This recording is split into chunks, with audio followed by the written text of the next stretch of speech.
Нұр-Сұлтан қаласының полиция департаментінің Есіл ауданының полиция басқармасы өзіңіздің жеке мүлкіңізге барынша абай болуға шақырады.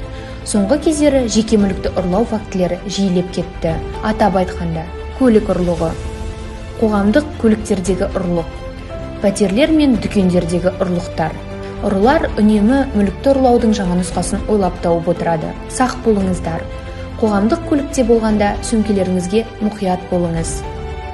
Үйде қомақты көлемде ақша мен зергерлік бұйымдар қалдырмаңыз. Мүмкіндігінше қозғалмалы және жылжымайтын мүліктерге дабылқаққыш орнатқан абзал.